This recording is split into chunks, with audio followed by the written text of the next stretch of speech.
With car companies bringing back their nostalgic sports car styling with a modern twist and combining them with today's high horsepower, high-tech engines, Nissan definitely went ahead and jumped on that train by giving us a new addition to their Z series, the 400Z.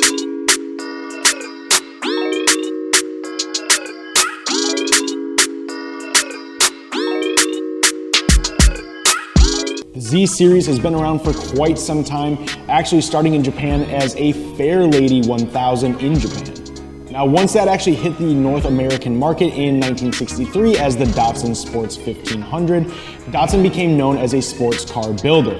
The first of the Z series was announced in 1970 as the 240Z, and throughout the decades, the Z name changed as the bigger displacement engines were placed in cars, going from a 240Z to a 260Z, 280Z, 280ZX, 300ZX, 350Z, and the latest 370Z. And now that brings us all the way up to the current 400Z that's scheduled actually to be released this month.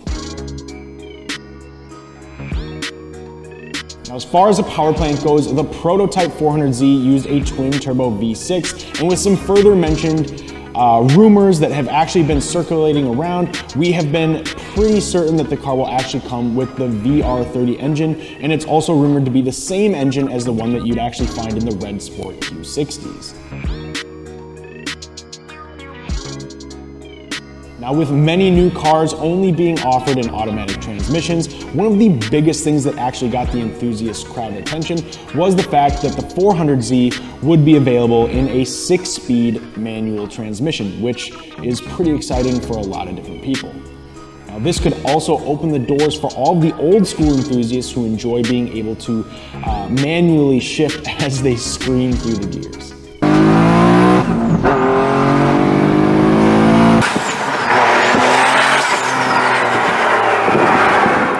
With that being said, here's everything that we've been seeing that you should know about the 400Z rapid fire, quick in order. Now, again, first one is that it'll be available in a 6-speed manual or a 9-speed automatic.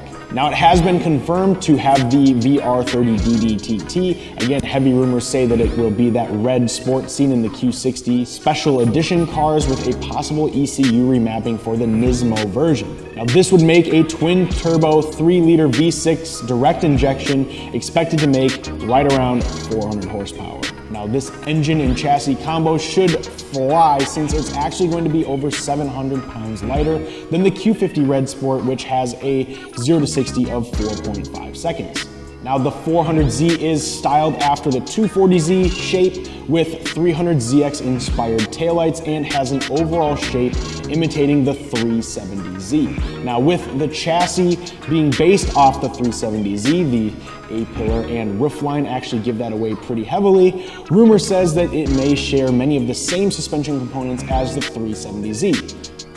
Now, we do know that in standard Z fashion, this car is going to be able to fit a pretty gnarly wheel because the wheel wells will be, pretty set from the factory for that to fit something pretty wild right off of the shelf. And now, as far as braking goes, it is rumored that it may come with a 6-piston brake caliper, obviously for all your stopping needs, but that is actually yet to be 100% confirmed.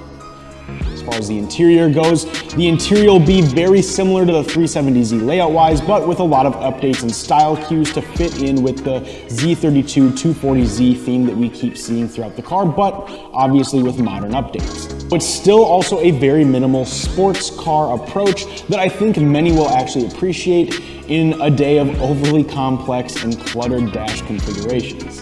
With all that being said, word on the street is that the price tag will be somewhere within the $35,000 to $45,000 mark, so it's definitely going to be a huge bang for the buck when it comes to things like that.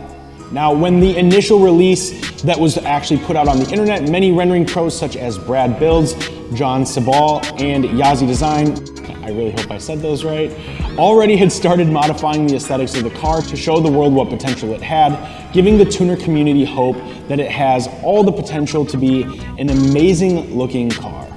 Now, with what we know and it being released this month, I want to leave it down to the comment section and get what your guys' thoughts are on the car. And honestly, I'm curious to know what you guys think in terms of it holding up against the new BMW powered A90 Supra. Curious to know what you think its downfalls will be. Do you have any opinions on the styling, drivetrain, and power plant? If so, go ahead and let us know down in the comments. And just so you guys are aware, we will be reviewing the car in person once the 400Z actually hits the road this fall. We do have one slated to come our way. Now, as always, like and subscribe if you'd like us to re-review it once it's been on the road and see what parts we can put on this to best make the power out of this thing. You'll have to go ahead and let us know. Otherwise, stay tuned for videos just like this one. We'll see you in the next one. Peace.